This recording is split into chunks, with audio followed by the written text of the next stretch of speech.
think of your thoughts like clouds in the sky. Coming in, you see it, you say, thought. Label it if you want, thought. And then let it go. Don't follow it like the crazy monkey. Don't dive into some story. It's going to take you somewhere. And usually we have 110,000 thoughts a day. You're either in anxiety about the future or you're depressed about some mistake you made in the past. And so when you get meditation gets you grounded in the present moment where right now all is well. Everything's fine. So get in the present moment as much as you can. Welcome to the Go Slow to Go Fast lifestyle podcast, where we trade burnout for balance, hustle for harmony, and learn to live with intention, one slow breath at a time. I'm your host, Kendra Chapman, and today we're diving deep into the power of meditation, not as something mystical or out of reach, but as practical, everyday tools that can help us navigate chaos with clarity and calm. Today's guest is someone whose voice and work have guided thousands toward great peace and self-compassion. Kathryn Ramati is the author of Befriend Yourself, The Self-Love Path to Peace, a beautiful book that invites us to turn inward and nurture the relationship we so often neglect, the one with ourselves. She's a meditation and sleep expert, the creator of the Tranquil Me app, and her soothing voice can be heard across hundreds of platforms around the world. Recently featured on the ABC News national website, Kathryn continues to inspire others through her recordings, retreats, and minimalist lifestyle. In this conversation, we talk about what it means to truly befriend yourself, how meditation can shift our inner and outer worlds, and why Kathryn believes that world peace begins within. She also shares stories from her solo travels around the globe and details about her upcoming Costa Rica retreat, a peaceful invitation to reset and reconnect this winter. So whether you're looking to lead with more heart, manage stress with more grace, or simply become a better friend to yourself, this conversation is for you.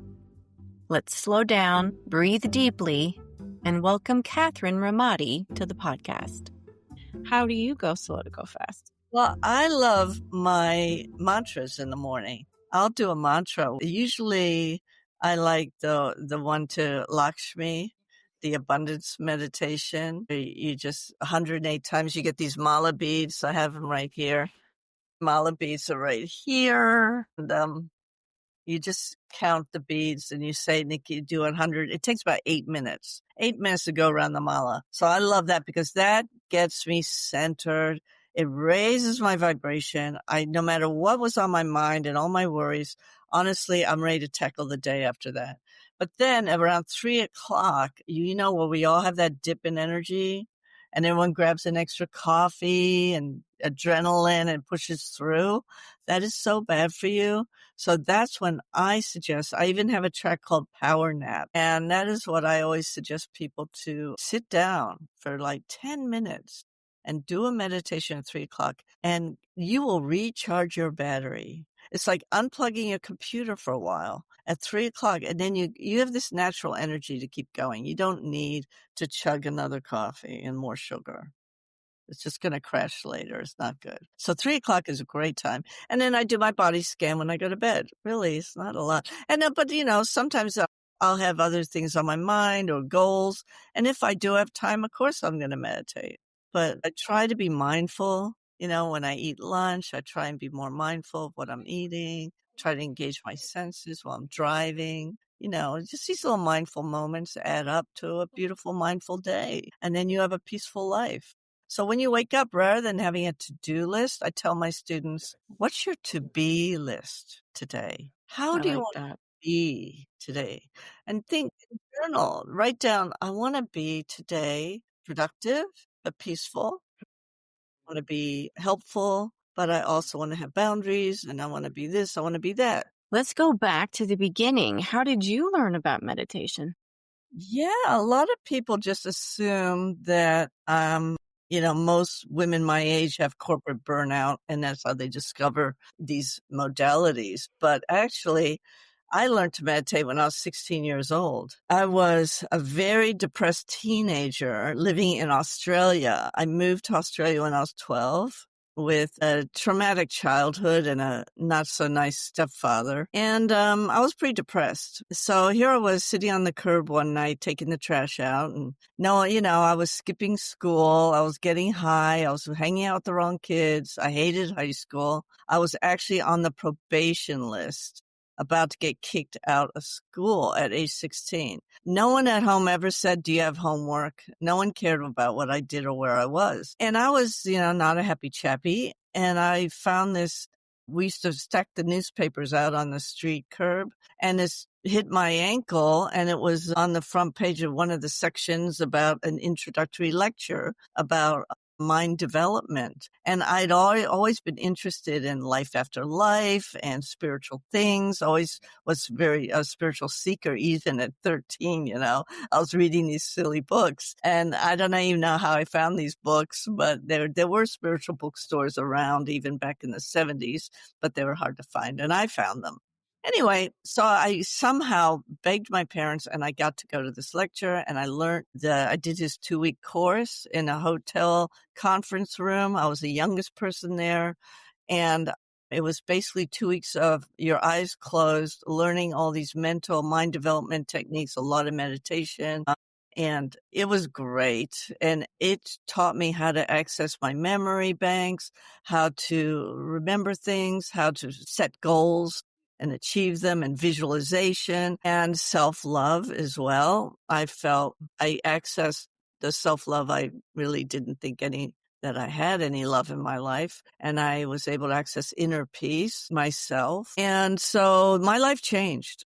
I dropped those friends. My grades went through the roof. My SATs were good enough that I got into college. You got to do a BA in psychology. I started jogging on the beach every morning before school and meditated every morning by the pool when I'd wake up. And anyway, it did change my life, probably saved my life. That is why I'm so passionate about meditation. That was 1977. I graduated high school, and I started teaching kids in my dorm room at college, because that was fun. And I wanted everyone to know about it. I was crazy about it, but, I was on the fringe. I was kind of, kooky. Like you said, it's like you might have been on the fringe, but people obviously gravitated towards you. They wanted to learn about it. They were curious. So that's a good thing. And it sounds like you've found your calling to be a teacher of meditation.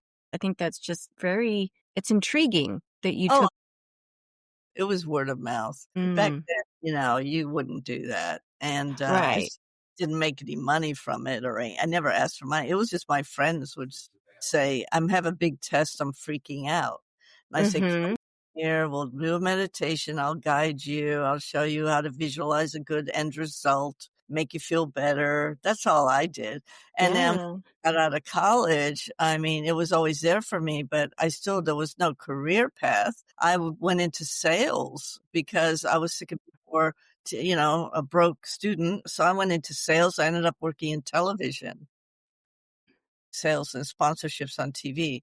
But it was great because I was a vegetarian, which was unusual back then too. And I worked on a cooking show, and I would be able to get a vegetarian segment in or something like that. So that wasn't until I had my kids and I was living in Boston, that I decided that it was time to go back to work, and I wanted to create meditations and put them out into the world. And I think, it seems like people are more open, having an awakening or realizing that there's more to their, spiritual beliefs than maybe they have previously maybe explored. And so I think more and more people are open to the idea of meditation, but they probably, in many experiences may not understand how to start the process.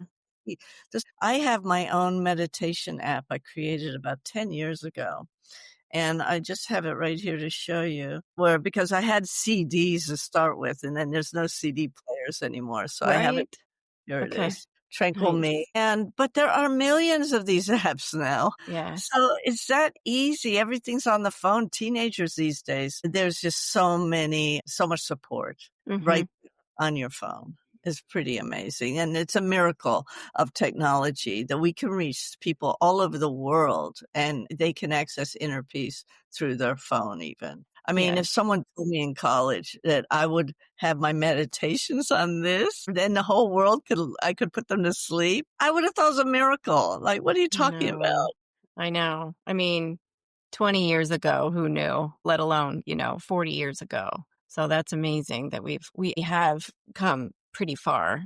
And now that we're hitting that spot where there's some alignment of interest and access. And so now there's probably people out there right now listening who think, well, I've heard meditation works and it's just not for me.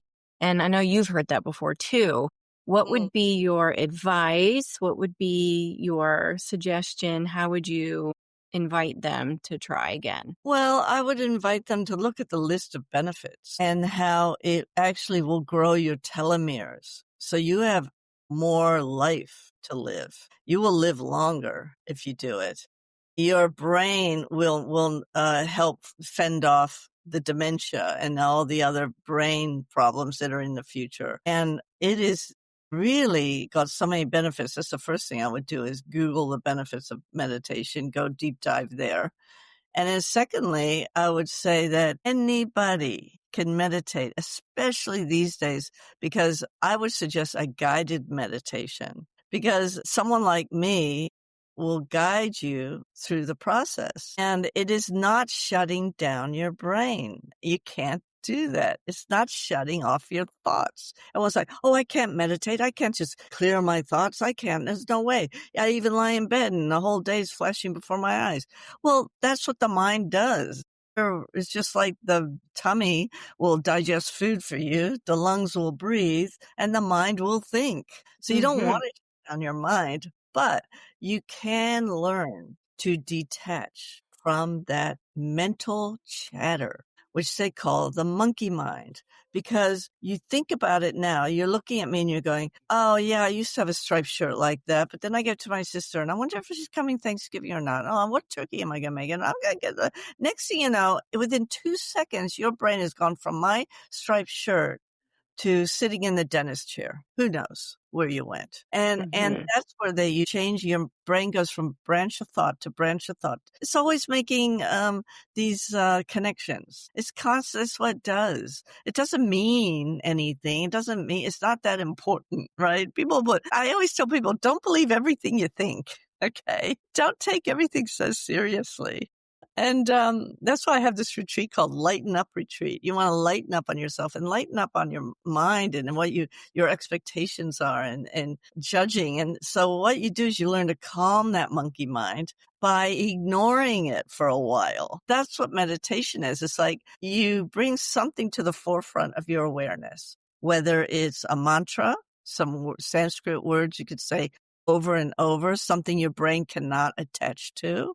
That's a good way to meditate. Or you can follow your breath as a classic meditation. Is one of the first ones to come out from the East is just the breath awareness. Be aware of breathing. Like sometimes I pretend that I'm an alien that took over this human body. And it's like, what is this apparatus of breathing? It's called the mindful breath. You become totally mindful of breathing, something you take for granted, something that you have 23,000 breaths a day. You don't notice them. So when you notice them, all that thinking goes in the background noise. That's all. You're still thinking, but you're detaching. And so I tell people to think of your thoughts like clouds in the sky.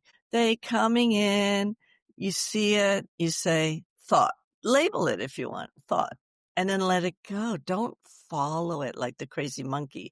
Don't dive into some story. It's going to take you somewhere. And usually we have like 110,000 thoughts a day. And so most of them are about the past and they are half of the future. And so you're either in anxiety about the future or you're depressed about some mistake you made in the past. And so when you get meditation gets you grounded in the present moment where right now all is well. What's going on? Everything's fine. So get in the present moment as much as you can. And there are many, many, many ways to do it. There's not just one way. And that's what the message I want to send to people is, yes, you can do that. Like you mentioned to me the other day, sometimes washing the dishes is an act of mindfulness. People will do chores and they'll be trying to solve all their problems while they're doing the chores. But if you were really mindful of what you were doing and you felt the fabric before you put the clothes in the washing machine and you noticed the color of the detergent and whatever, the smell, and you engaged your senses, you would have had a mindful moment of peace. And that peace extends your life and it gives you more energy.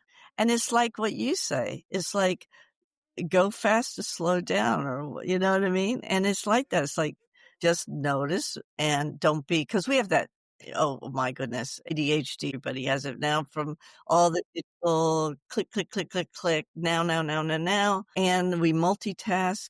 So we need meditation more now than ever before. Yeah. There are people out there right now listening saying, I can't sit still, maybe in a chair or on the floor and be successful at, having something miraculous happen to me. And that's maybe what they have in their mind as meditation. But like you said, it could be while you're washing dishes. For me, it could be right when I wake up in the morning, I'm trying to think about what I dreamed about, and then something will come to me. Or it could be in the shower. Could be while I'm doing laundry. It's better for me if I'm moving, because I've learned if I move, then try to sit still, it's better than me trying to sit still and then I'm just constantly fidgeting with something. So I think it looks different for everybody. Yeah, like some people, it's swimming laps in a pool. But instead of trying to solve the world's problems, you have a mantra or a humming or a counting or something that keeps you grounded in just that here and now while you do your laps.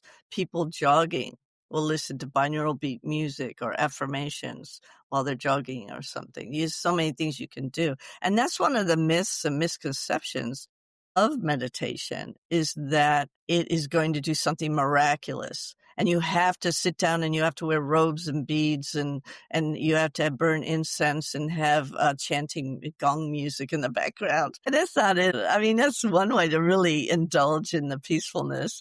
But no. You want to fit into your life in a practical way.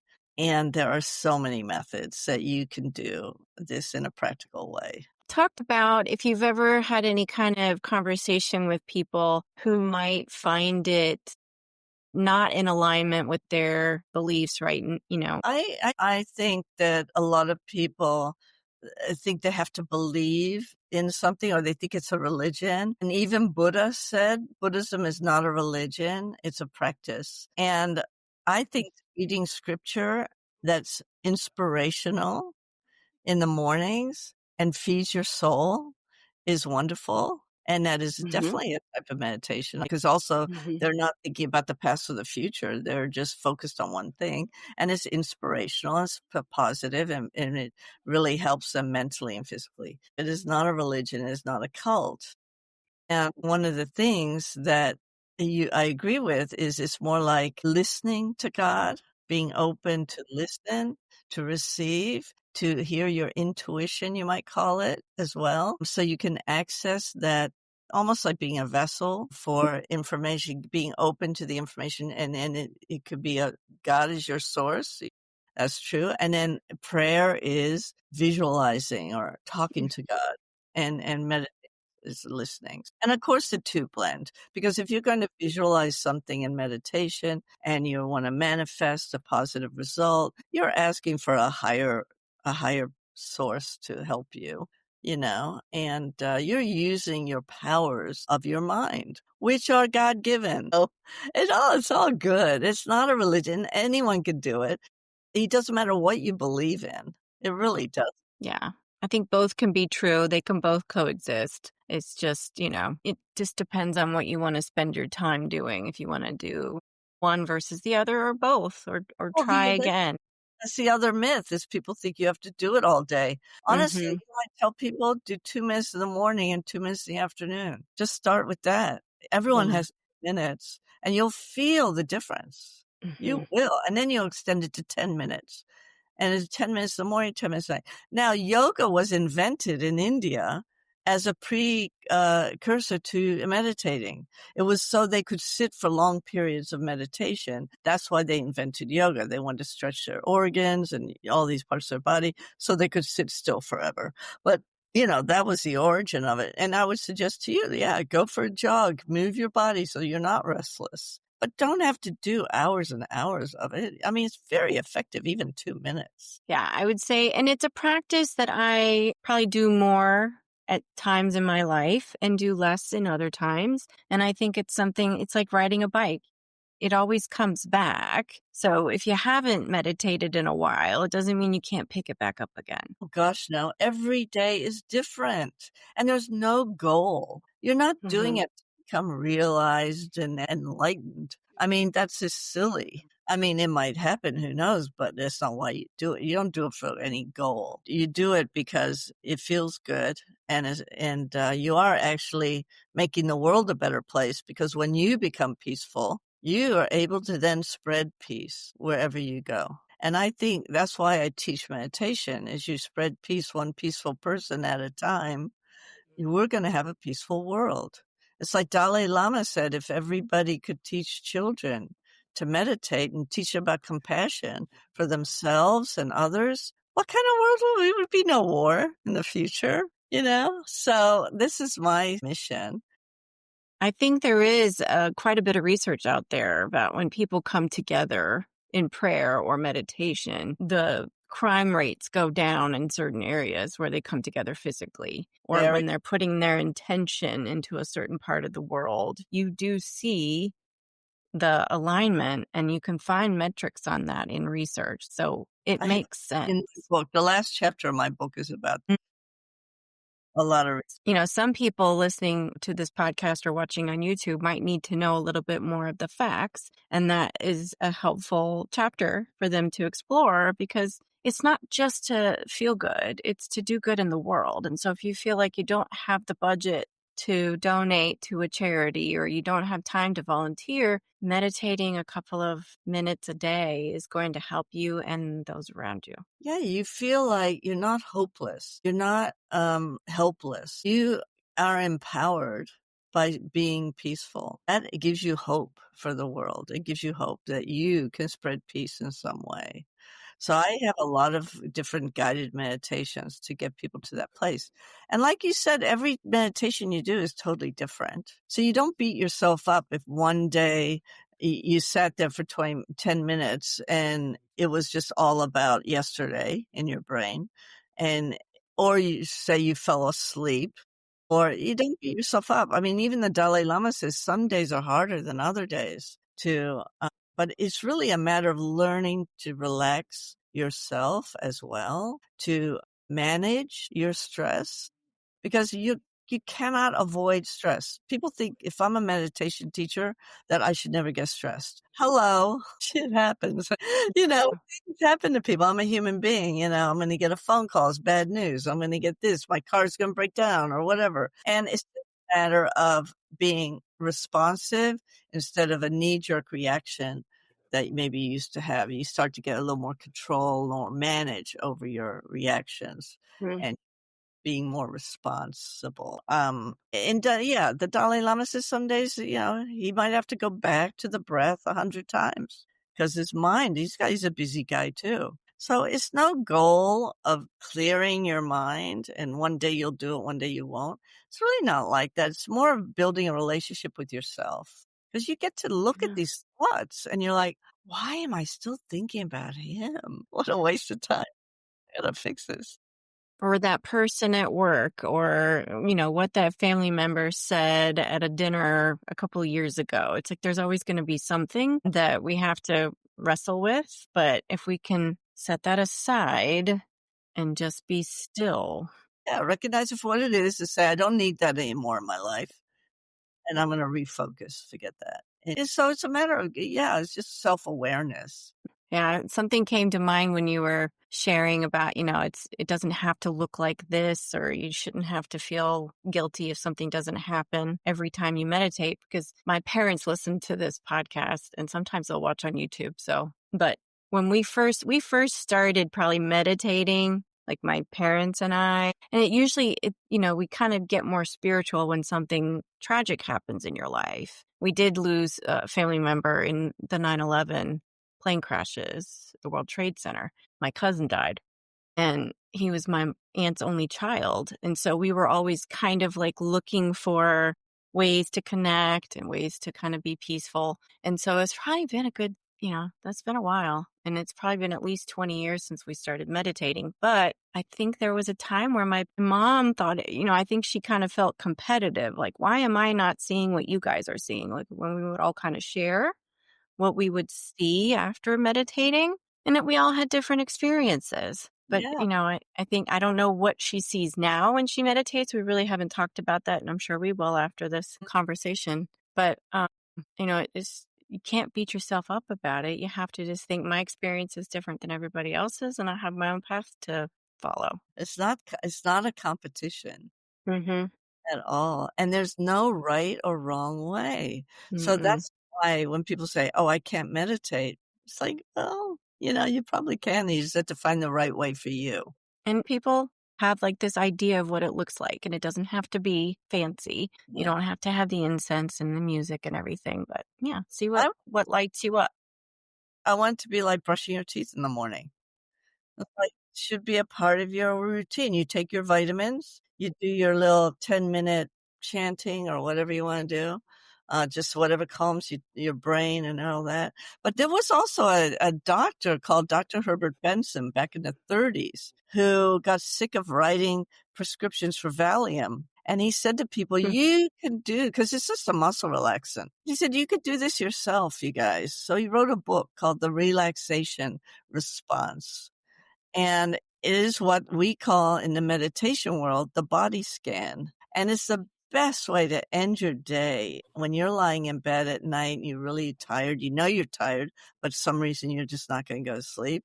The best thing you can do is start at the top of your head and notice your scalp and notice a pulsation, a warmth, and then relax your forehead and then around your eyes and let go of the squinting and the frown lines. And when I do body scans, sometimes I start doing it and I realize I'm actually hanging onto my sheets, going like I'm on a roller coaster.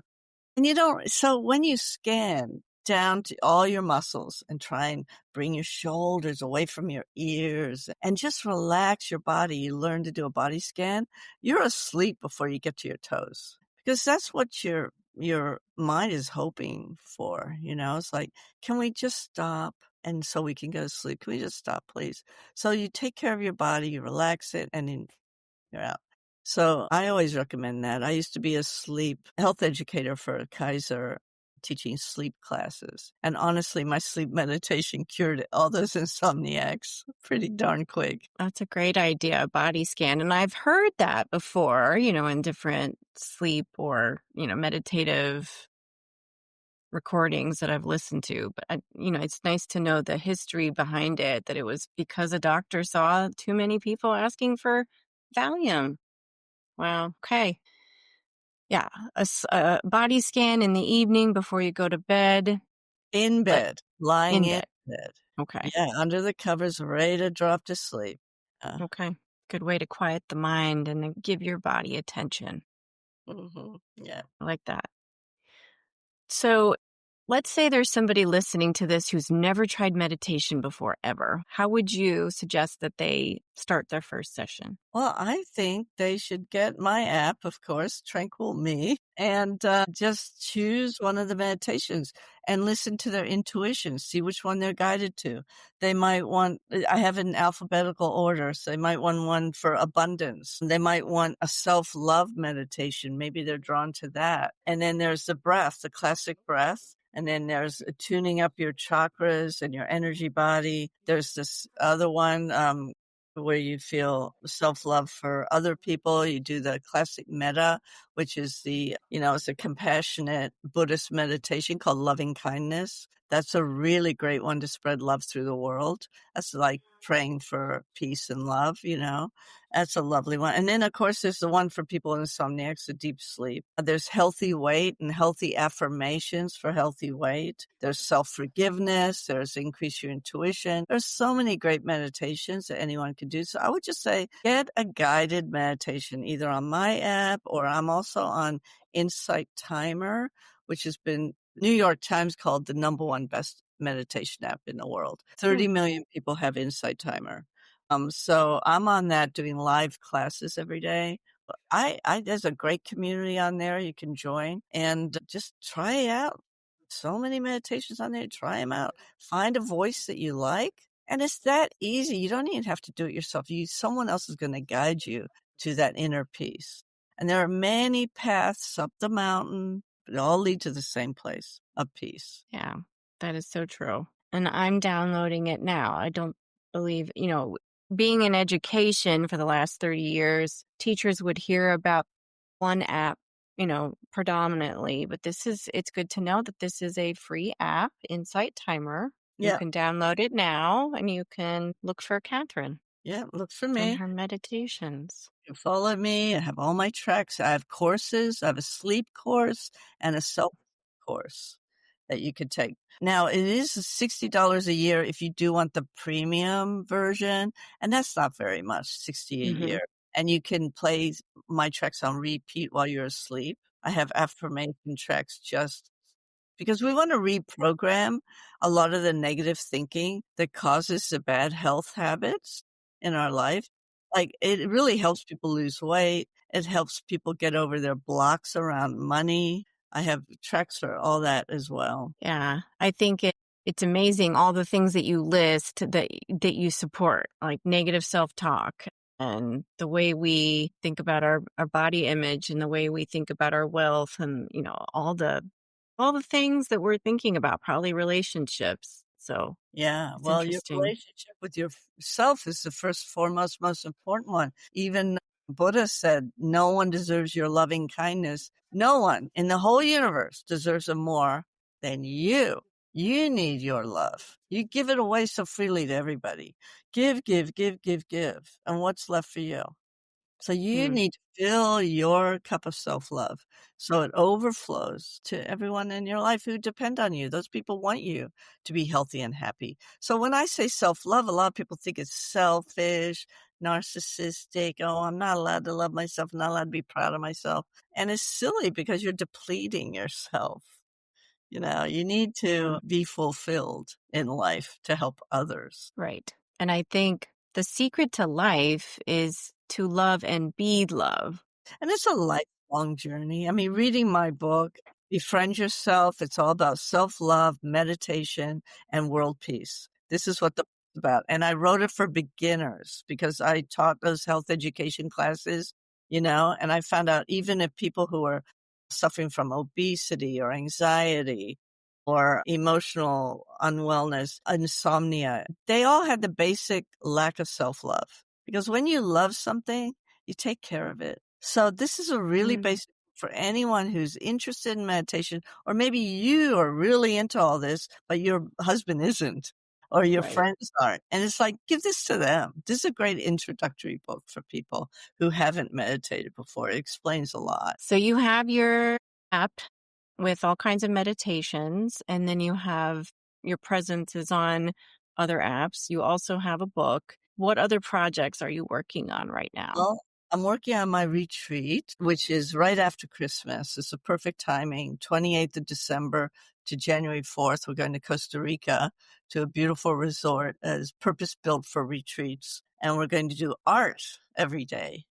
And we're going to do meditation and little yoga and all these fun things, sound healing and really fun hikes and waterfalls and all sorts of beautiful retreat things that you do.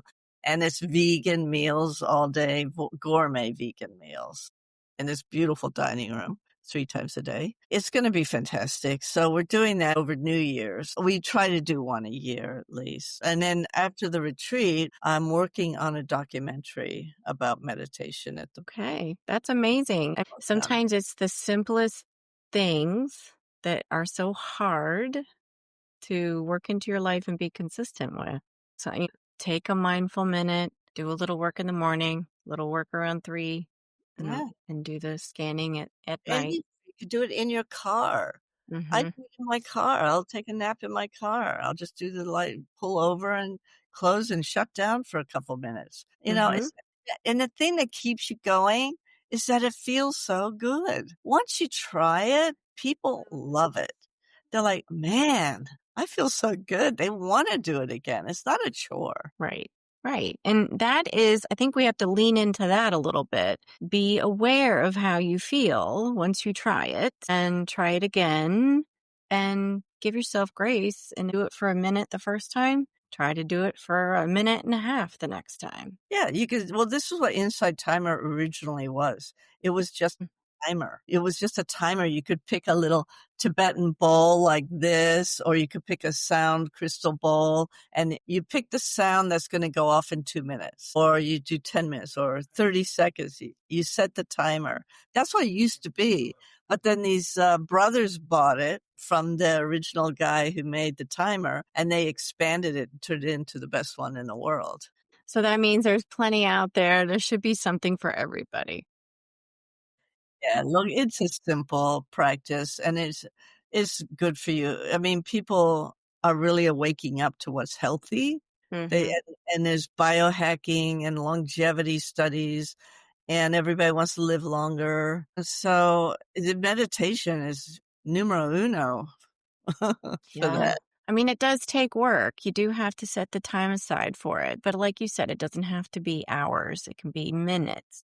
You create more time by taking 2 minutes off to unplug. You are more efficient because of that. Mhm. Yep. But it's only Yep. one way to find out. Don't take my word for it. Right. And it's another way to go slow to go fast. So, Kathryn, I just want to say thank you for joining us. I'm so happy that you could take time to sit down and share your experience with meditation and where you're going next. So, thanks for being here. Thank you for inviting me. It was great to meet you. Yes, yes. And I look forward to hearing more about your documentary. When we get it going, I'll let you know. Thanks, Kendra. Yeah, thank you. That's all we have for the Go Slow to Go Fast podcast today.